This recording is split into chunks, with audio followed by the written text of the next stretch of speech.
First of all నేను village కమిటీకి thanks చెప్తున్నాను. అంటే ఈ సక్సెస్ ఎలా వచ్చింది అని అంటే కొంచెం స్ట్రగుల్ కూడా ఉంది.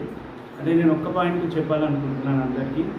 అంటే విద్య ఎంత ముఖ్యమో అని అంటే మనకు ఈ రోజులలో ఒక ఒపీనియన్ ఏం డెవలప్ అయిపోయిందంటే పైసలు ఉంటే అన్నీ ఓకే, చదువు లేకున్నా సంస్కారం లేకున్నా ఏమి లేకున్నా అంటే ఒక వాల్యూస్ ఎథిక్స్ ఏం లేకున్నా నడిచిపోతుందనే ఒక ఒపీనియన్ అనేది వరల్డ్లో చాలా అంటే సొసైటీలో పాకుపోయిందనమాట. డబ్బు ఉంటే చాలు.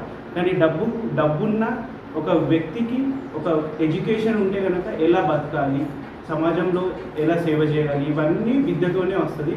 మళ్ళీ ఇంకొకటి ఒక ఐడెంటిటీ అనేది విద్య ద్వారానే మనల్ని మనం తెలుసుకోవచ్చు, మనం ఎలా సొసైటీకి కాంట్రిబ్యూట్ చేయొచ్చు అని అది చదువు వల్లనే పాసిబుల్. కాబట్టి నేను అందరికీ విలేజ్లో ఉన్న చిల్డ్రన్స్ ఎవరైతే కాలేజ్ స్టూడెంట్స్ ఎవరైనా సరే మీరు మీ సమయాన్ని ఎడ్యుకేషన్ మీద యూజ్ చేస్తే కనుక డెఫినెట్గా మీరు రిజల్ట్ ఉంటుంది, అది ఎప్పుడైనా యూజ్ అవుతుంది ఏ ఫీల్డ్లో అయినా.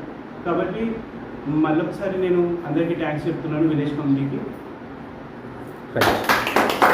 జోరాదేవి విలేజ్ కమిటీ మన ముకుంపల్లి గ్రామ పంచాయతీ తరఫున మీ ఆహ్వానాన్ని మన్నించి నా కొడుకు జూనియర్ లెక్చరర్గా మోర్తాడ్లో ముదోల్లో సీఎం చేతుల మీదుగా నియామక పత్రాన్ని తీసుకున్నాడు. దాన్ని పురస్కరించుకొని ఈ సందర్భంగా మన మోకంపల్లి గ్రామ పంచాయతీ విలేజ్ కమిటీకి మరియు గ్రామ పెద్దలకు, గ్రామ సమస్త చిన్న పెద్దలకు, అక్కలకు, చెల్లెలకు ఈ సన్మానానికి పిలిచినందుకు నాకు చాలా సంతోషంగా ఉంది.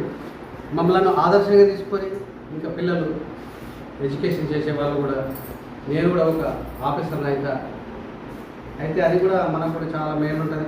అరే ఏ ఊరు విలేజ్ అంటే మోకన్పల్లి విలేజ్ అనేది చెప్పుకోవడానికి కూడా చాలా ఆనందంగా ఉంటుంది. కాబట్టి ఈ అబ్బాయిని స్ఫూర్తిగా తీసుకొని మీరు మీ పిల్లల్ని మంచి మంచి చదువులు చదివించి ఇంతకంటే ఉన్నత స్థాయిని ఎదగాలని కోరుకుంటూ ఈ అవకాశం ఇచ్చిన గ్రామ విలేజ్ కమిటీకి మరియు గ్రామ పెద్దలకు, అక్కలకు, చెల్లెలకు నా హృదయపూర్వక శుభాకాంక్షలు.